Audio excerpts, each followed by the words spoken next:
Shalom, marilah kita mempersiapkan hati, jiwa dan pikiran kita untuk menghadap hadirat Tuhan dan beribadah di tempat ini. Untuk memulaikan ibadah kita pada malam hari ini, kita menyanyi bersama-sama, Bapa Engkau sungguh baik.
Diundang untuk berdiri.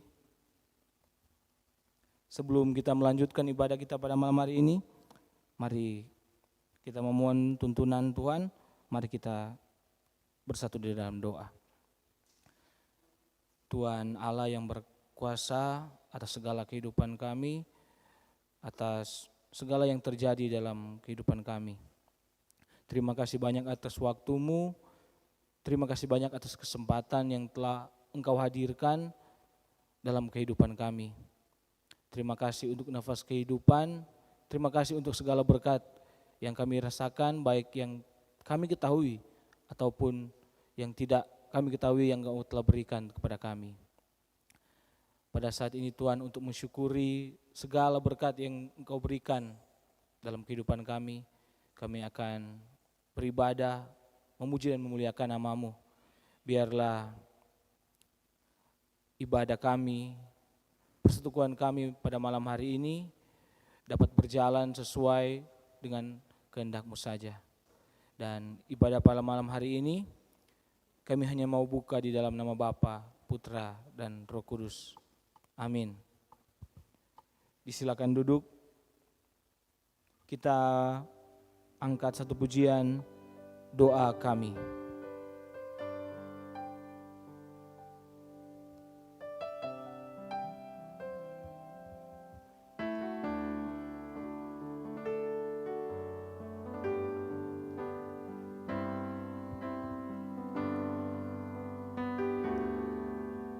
Syukur untuk setiap rencana-Mu dan rancangan-Mu yang mulia. Dalam satu tubuh kami bersatu, menjadi duta kerajaan-Mu. Ku ucapkan berkat atas Indonesia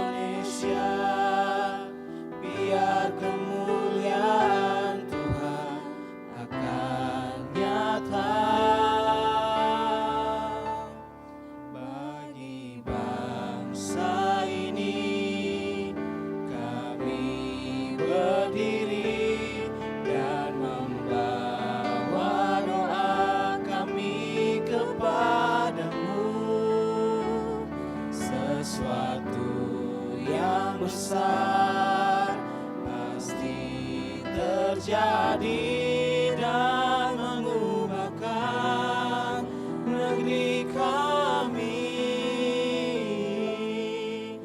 Hanya nama-Mu Tuhan ditinggikan atas seluruh bumi.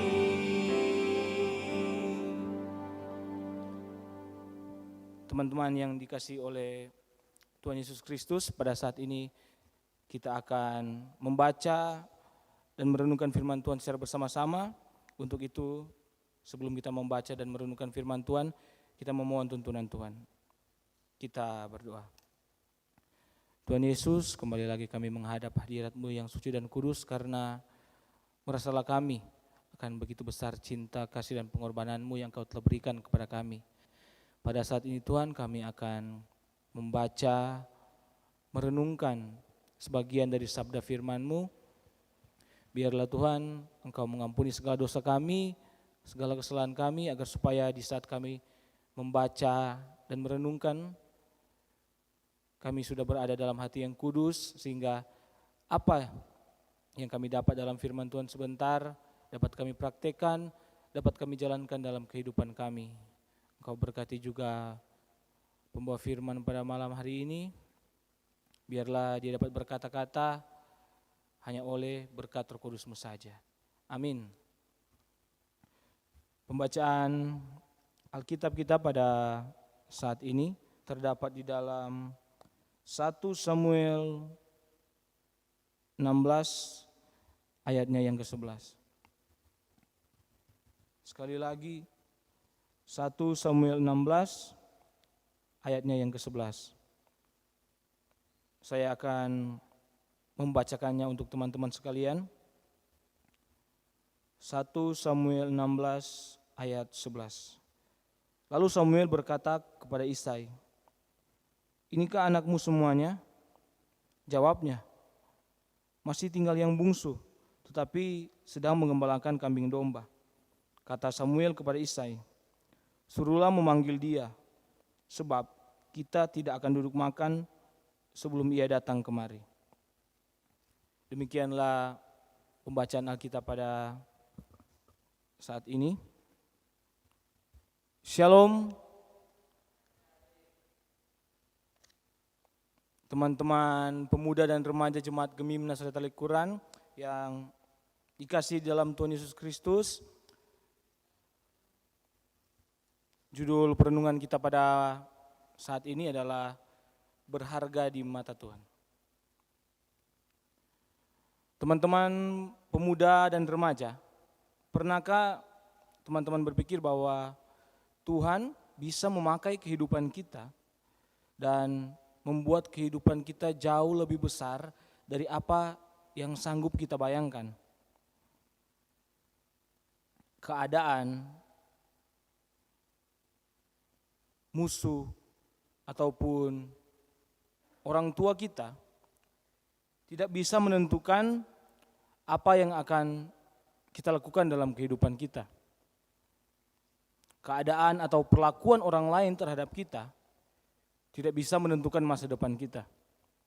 Nah, teman-teman yang saya kasih dalam Tuhan Yesus Kristus, mari kita belajar bersama-sama dalam pembacaan Alkitab kita pada saat ini, yaitu tentang Daud dan juga kehidupannya. Di mana dalam pembacaan kita tadi, bahwa dapat dilihat Daud tidak dianggap oleh ayahnya. Ketika Nabi Samuel datang ke rumah Isai ayahnya untuk mengurapi salah satu anaknya untuk menjadi raja Israel, tetapi ketika kakak-kakak dari Daud dipanggil, sementara Daud tidak. Nah, tentunya berada di posisi Daud saat itu sangat membuat Daud sedih, karena seperti tidak dianggap oleh ayahnya. Nah teman-teman, Daud juga ketika datang di medan perang, di saat bangsa Israel diolok-olok oleh bangsa Filistin, Daud datang ketika itu menemui Raja Saul untuk menawarkan bantuan untuk maju berperang bersama-sama bangsa Israel. Akan tetapi dapat kita lihat dalam 1 Samuel 17 ayat 33, di situ ditulis bahwa tetapi Saul berkata kepada Daud, tidak mungkin engkau dapat menghadapi bangsa Filistin itu untuk melawan dia, sebab engkau masih muda, sedang dia sejak dari masa mudanya telah menjadi prajurit. Kalau kita lihat dari ayat yang barusan, kalau kata kasarnya ketika Daud datang kepada Raja Saul untuk menawarkan bantuan untuk maju dalam medan perang, Raja Saul seperti mengatakan, sapa ngana sapa kepa berani dang. Sementara musuh yang akan dihadapi atau bangsa Filistin itu mempunyai orang-orang yang sudah berada di medan perang sejak masa mudanya. Sedangkan Daud ini masih orang muda, jadi belum berpengalaman dalam soal perang. Nah, dan tidak hanya itu juga teman-teman, Daud juga dihina oleh musuhnya, yaitu bangsa Filistin. Dalam 1 Samuel 17 ayat 42 dikatakan, ketika orang Filistin itu menunjukkan pedangnya ke arah Daud serta melihat dia, dihinanya Daud itu karena ia masih muda, kemerah-merahan, dan elok parasnya. Nah teman-teman, orang Filistin pada saat itu menghina Daud karena penampilannya seperti anak-anak. Jadi teman-teman sekalian, seorang Daud yang tidak diperhitungkan orang tuanya, tidak dianggap oleh rajanya, dan bahkan dihina oleh musuhnya, tidak membuat Daud patah semangat, tidak membuat Daud menyalahkan orang tuanya, tidak membuat Daud menyerah dengan keadaan, dan dia tidak menjadi lemah ketika dipandang rendah oleh raja dan musuhnya.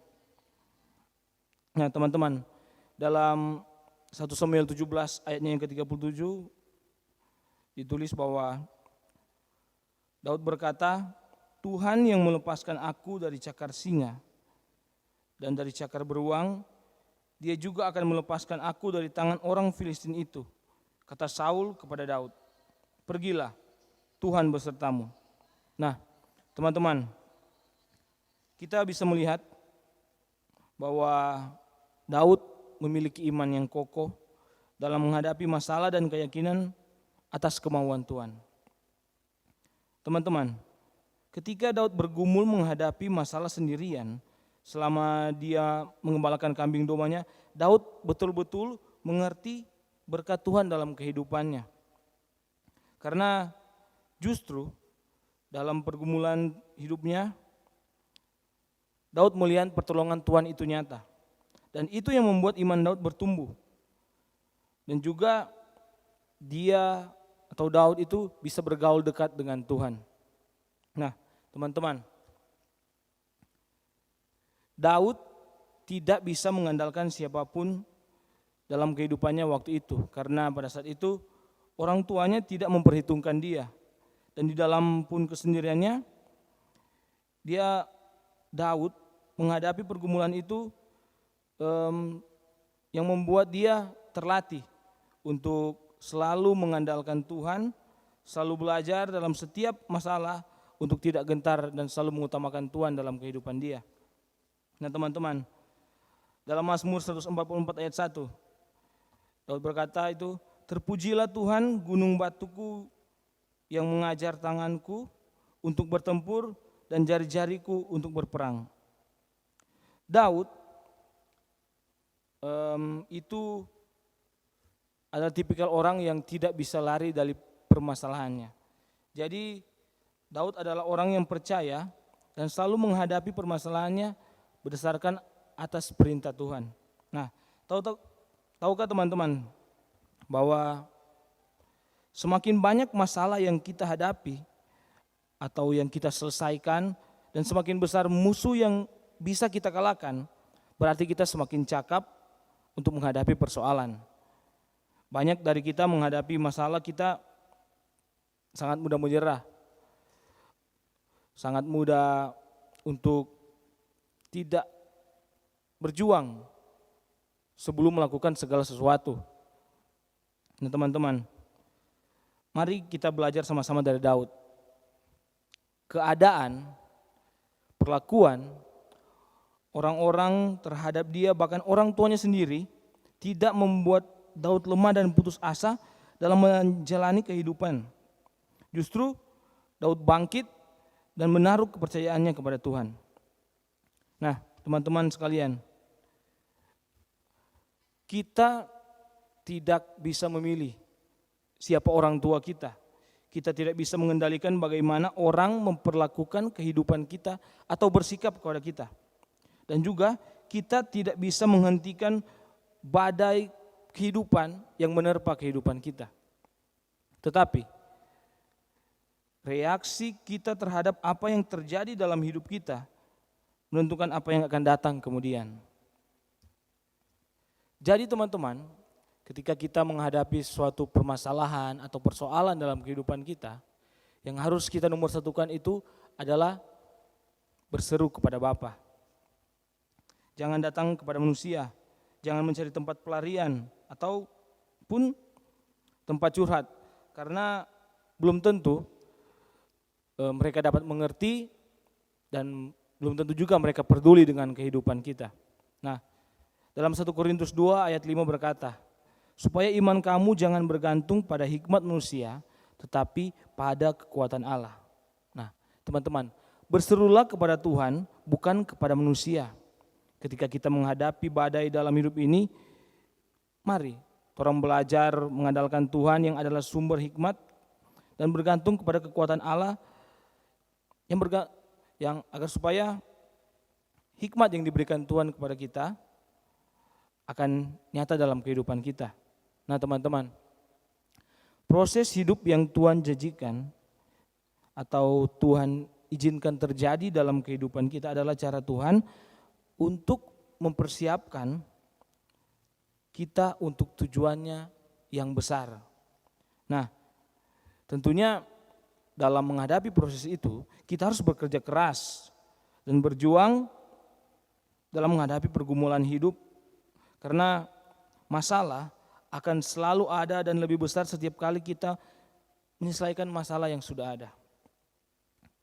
Nah, teman-teman, hal tersebut adalah cara Tuhan agar supaya kita dapat sampai di tujuan yang Tuhan inginkan orang capai. Nah teman-teman, kesulitan hidup atau permasalahan hidup yang kita jalani seakan-akan tidak akan yang seperti tidak pernah berakhir dan seperti tidak ada jalan keluarnya. Nah teman-teman, justru di saat itulah kita akan mengalami, kita akan merasakan hadirat Tuhan hadir dalam kehidupan kita. Mungkin masalah hidup saya dengan teman-teman berbeda, tapi saya yakin bahwa orang akan sampai di satu titik di mana titik tersebut orang sudah tidak bisa mengandalkan siapapun, sudah tidak bisa mengandalkan orang-orang terdekat atau hal pelarian apapun sudah tidak bisa kita andalkan selain berbalik kepada Tuhan. Nah teman-teman, percaya saja bahwa setiap masalah, badai kehidupan yang menerpa hidup kita, pergumulan dan masalah yang tiada hentinya akan mengasah iman kita, akan membentuk karakter kita untuk rancangan Tuhan yang lebih baik dalam kehidupan kita. Nah teman-teman, jangan lari dari persoalan hidup kita. Belajarlah untuk menghadapi setiap persoalan yang akan datang. Karena, tahukah teman-teman sekalian, masalah persoalan, tekanan-tekanan yang kita hadapi saat ini adalah waktu yang tepat untuk kita mengeluarkan ide-ide yang terbaik dalam kehidupan kita. Kita akan belajar bagaimana kita harus mengambil keputusan yang nantinya Tuhan akan berikan kepada Tuhan nanti. Nah teman-teman, Daud adalah seorang yang terbiasa mengandalkan Tuhan. Makanya setelah Daud diangkat menjadi raja, Daud selalu bertanya kepada Tuhan apa yang akan dia lakukan nanti. Bahkan pun ketika akan turun ke dalam medan perang, Daud selalu bertanya kepada Tuhan. Nah, kita harus hidup seperti Daud, teman-teman. Di saat melakukan apapun, di saat dihadapkan dengan masalah apapun, kita selalu bertanya dan mengandalkan Tuhan. Kita harus terbiasa mengandalkan Tuhan dalam kehidupan kita. Apapun yang akan kita lakukan, kita bertanya kepada Tuhan. Nah, ketika kita sudah mampu melewati permasalahan-permasalahan tersebut, kesulitan-kesulitan yang hadir dalam kehidupan kita akan mengerti bahwa proses yang kita lewati akan membuat kita semakin rendah hati.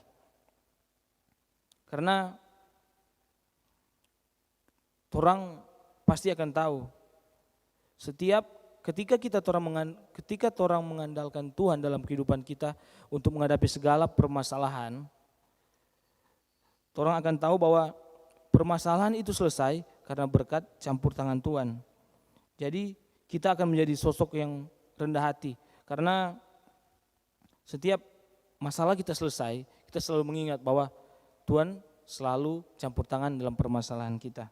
Nah teman-teman, dalam 1 Tawarik 14 ayat 11 berkata, lalu majulah ia ke Baal Parasim, dan Daud memukul mereka kalah di sana. Berkatalah Daud, Allah telah menerobos musuhku dengan perantaraanku seperti air menerobos. Sebab itu orang menamakan tempat itu Baal Perasim. Nah teman-teman, dalam ayat tadi Daud tidak mengatakan aku kuat atau karena kekuatanku sehingga peperangan bisa dimenangkan. Tetapi Daud berkata Allah telah menerobos musuhku dan dengan perantaraanku seperti air menerobos. Teman-teman, orang yang mengalami proses hidup yang keras dan melihat tangan Tuhan menolong hidupnya tidak akan berani sombong. Karena dia tahu tanpa Tuhan tidak mungkin semua itu terjadi. Teman-teman, Tuhan bisa memakai hidup kita dan membuat kita lebih besar dari apa yang sanggup kita pikirkan. Dalam 1 Korintus 1 ayat 27 berkata, tetapi apa yang bodoh bagi dunia dipilih Allah untuk memalukan orang-orang yang berhikmat. Dan apa yang lemah bagi dunia dipilih Allah untuk memalukan apa yang kuat. Kalau hari ini teman-teman merasa kurang pintar, kurang hikmat, merasa bahwa kehidupan saya biasa-biasa saja dan merasa kita tidak bisa melakukan apa-apa. Orang merasa bahwa hari ini orang lemah ataupun orang tidak punya apa-apa. Dengar baik-baik teman-teman.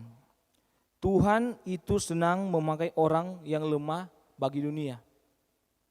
Nah, yang terpenting di sini teman-teman bahwa siapa kita di mata Allah lebih penting dari penilaian orang terhadap kita.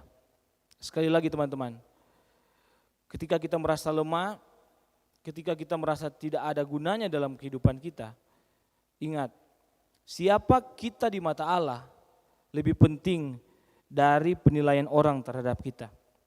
Teman-teman, mungkin hari ini orang bukan siapa-siapa, tetapi kalau kita percaya bahwa Tuhan mengasihi kita dan Dia mempunyai rencana yang luar biasa dalam kehidupan kita, Tuhan sanggup memakai kita jauh lebih besar dari apa yang sanggup kita pikirkan maupun kita doakan.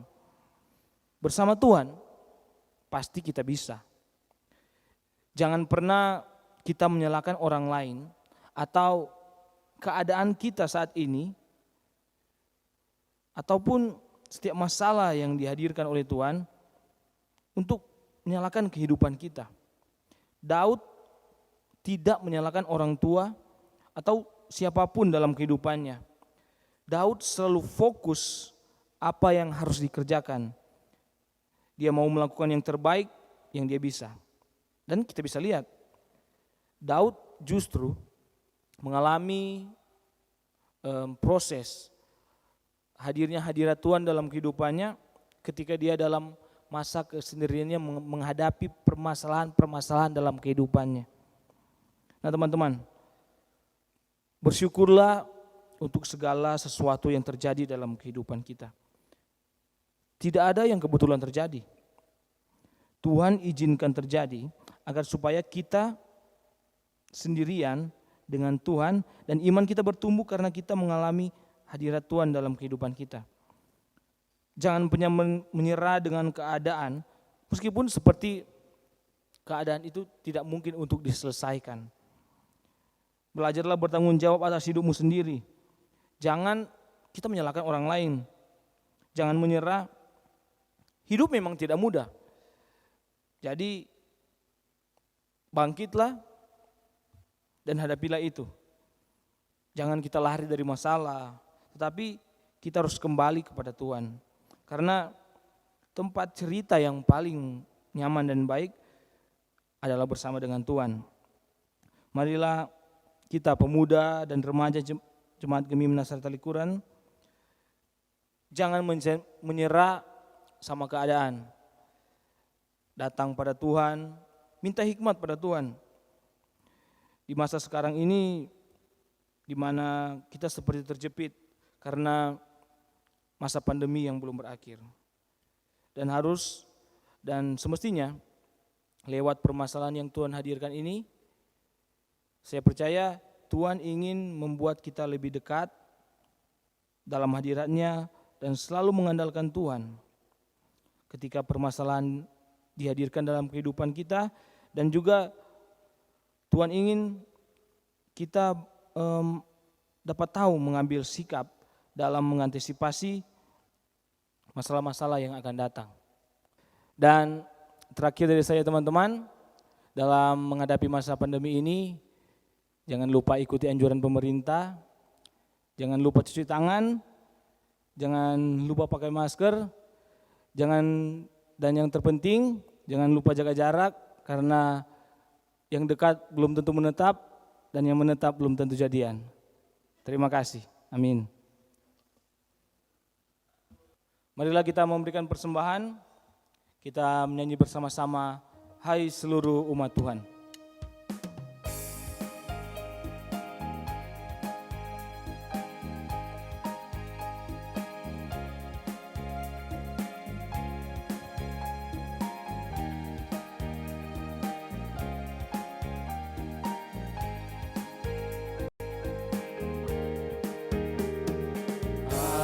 Seluruh umat Tuhan, bawalah syukurmu, tanda terima kasih atas berkat Tuhan.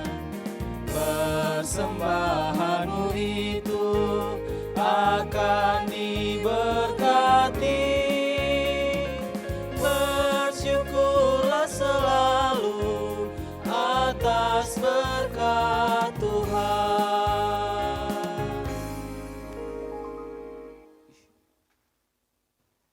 Untuk menutup ibadah kita pada saat ini, mari kita bersatu di dalam doa. Tuhan Allah Bapa yang bertata dalam kehidupan kami di bumi dan di sorga, terima kasih banyak Tuhan karena pada malam hari ini Engkau telah menyertai, Engkau telah membimbing kami agar supaya peribadatan kami boleh selesai dengan begitu baiknya atas pertolongan-Mu. Kami telah membaca, kami telah merenungkan bersama-sama sebagian dari firman-Mu. Biarlah Tuhan, apa yang telah kami dapat, apa yang telah kami terima, apa yang telah kami renungkan, dapat menjadi pedoman, dapat menjadi berkat dalam kehidupan kami. Kami bisa mengerti bahwa setiap permasalahan yang Engkau izinkan terjadi dalam kehidupan kami, sebesar apapun itu, Engkau mempunyai tujuannya masing-masing. Engkau juga berkati Tuhan, persembahan yang telah kami berikan. Biarlah persembahan itu dapat Engkau berkati, dikuduskan, agar supaya persembahan itu dapat melebarkan misi kerajaan-Mu di muka bumi ini, dan dapat digunakan pada tempat dan pada hal yang baik. Kami juga berdoa Tuhan untuk kami semua, pemuda, remaja, biarlah dalam kami menjalani kehidupan kami di masa sekarang ini, kami lebih bijak dalam mengambil keputusan, kami lebih mengerti apa yang baik dilakukan dan yang buruk untuk dilakukan. Berkati Tuhan agar supaya masa depan kami selalu kami gantungkan dalam kehidupan kami, karena kami tahu segala sesuatu yang kami harapkan atau pertaruhkan dalam nama-Mu, hasilnya selalu akan berakhir dengan baik. Engkau juga berkati kehidupan kami, bangsa, negara, dan seluruh umat ciptaan-Mu di dunia ini. Kami tahu, kami tidak bisa atau tidak dapat hidup kalau tidak berdasarkan tuntunan-Mu. Dalam masa pandemi ini Tuhan, biarlah Engkau selalu memberkati kami Tuhan, memberikan kami kesehatan, kekuatan, hikmat, agar supaya kami bisa dengan cepat menyelesaikan masalah pandemi ini. Engkau berkati mereka yang selalu berjuang Tuhan, para dokter, perawat, tenaga medis, dan relawan, atau apapun itu Tuhan, yang sementara berjuang di garda depan, kesehatan, kekuatan, biarlah Engkau anugerahkan kepada mereka Tuhan. Terima kasih banyak Tuhan, kehidupan kami hanya serahkan ke dalam tangan-Mu yang penuh kudus, suci, yang telah mengajar kami untuk berdoa bersama-sama. Bapa kami yang dalam surga, dikuduskanlah nama-Mu, datanglah kerajaan-Mu, jadilah kehendak-Mu di bumi seperti di surga. Berikanlah kami pada hari ini makanan kami yang secukupnya, dan ampunilah kami akan kesalahan kami, seperti kami juga mengampuni orang yang bersalah pada kami. Dan jangan bawalah kami ke dalam pencobaan, tetapi lepaskan kami daripada yang jahat. Karena Engkau yang punya kerajaan dan kuasa dan kemuliaan sampai selama-lamanya. Amin. Teman-teman diundang untuk berdiri. Sebagai nyanyian penutup, kita bernyanyi bersama-sama, kita harus membawa berita.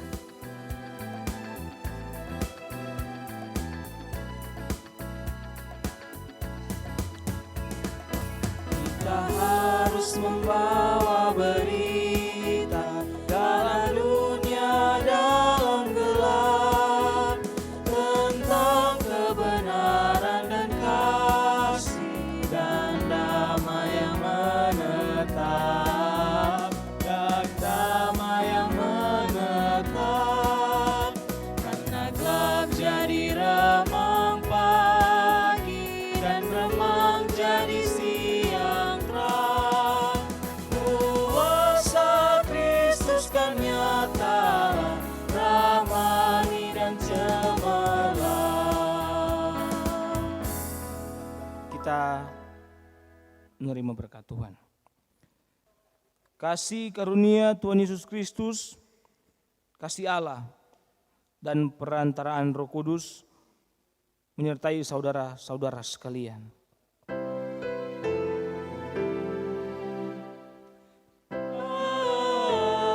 Amin. Amin.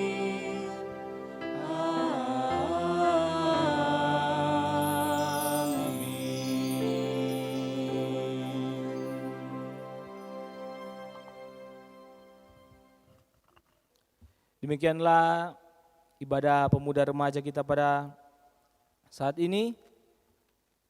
Tuhan Yesus memberkati kita semua. Shalom.